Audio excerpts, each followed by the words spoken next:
কিরগিজস্তানের সবথেকে ইম্পর্টেন্ট যে জিনিসটা সেটা হচ্ছে স্যালারি। আসলে মোটামুটি কীরকম স্যালারি পাওয়া যায় এবং কি কি কাজ অ্যাভেলেবেল আছে সেটা আপনাদের আমি মনে করি জানা উচিত।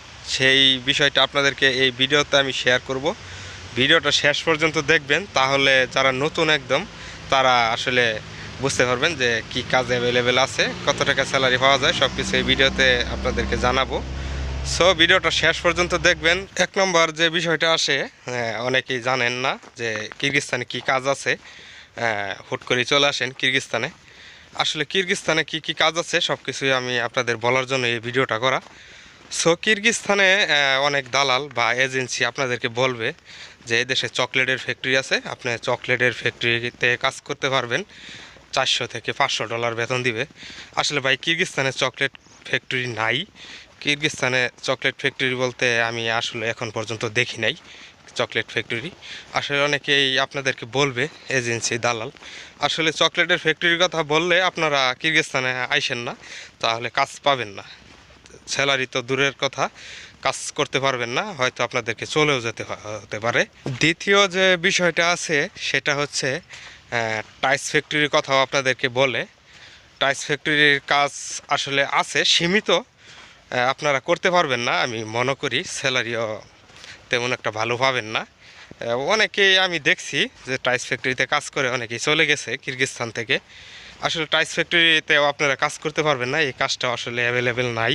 তৃতীয় যে বিষয়টা দেখেন, কৃষিকাজ। কৃষিকাজ আপনারা কিভাবে করবেন দেখেন, এই দেখেন পিছনে, দেখেন এই যে আমার পিছনে আপনারা দেখতে পাচ্ছেন যে আসলে প্রচুর পরিমাণে বরফ পড়ছে এই দেশে। 12 মাসের ভিতরে আপনার 2 থেকে 3-4 মাস আপনার বরফ পড়বে।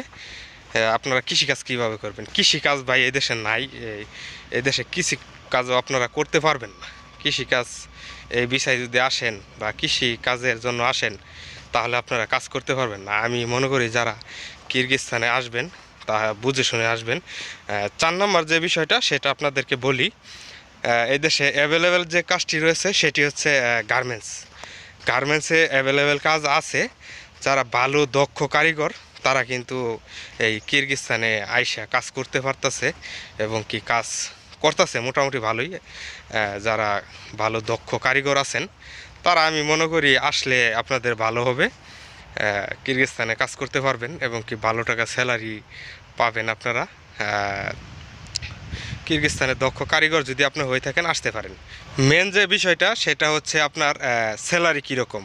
এই দেশে আপনার গার্মেন্টসে কাজ করলে আপনার দক্ষ ভালো কারিগর যদি হন, আপনি 400, $450, $500 কিন্তু আপনি অ্যাভেলেবেল স্যালারি আপনি পাবেন। বাংলাদেশের 50,000, 60,000 টাকার মতো আপনি পাবেন। সো দক্ষ কারিগর যারা তারাই আসবেন কিরগিজস্তানে। যারা সেলাই কাজ পারেন না, আমি মনে করি তারা না আসাটাই ভালো কিরগিজস্তানে। অন্য কোনো কাজ অ্যাভেলেবেল নাই, বাহিরেও আপনি কাজ করতে পারবেন না। অ্যাভেলেবেল অন্য কোনো কাজই পাবেন না আপনি, শুধু সেলাই কাজ ব্যতীত। সেলাই কাজ যদি পারেন তাহলে আপনাদেরকে আমি বলবো আপনারা কিরগিজস্তানে আসেন, কিরগিজস্তানে এসে কাজ করতে পারবেন। সো ধন্যবাদ সবাইকে ভিডিওটা শেষ পর্যন্ত দেখার জন্য।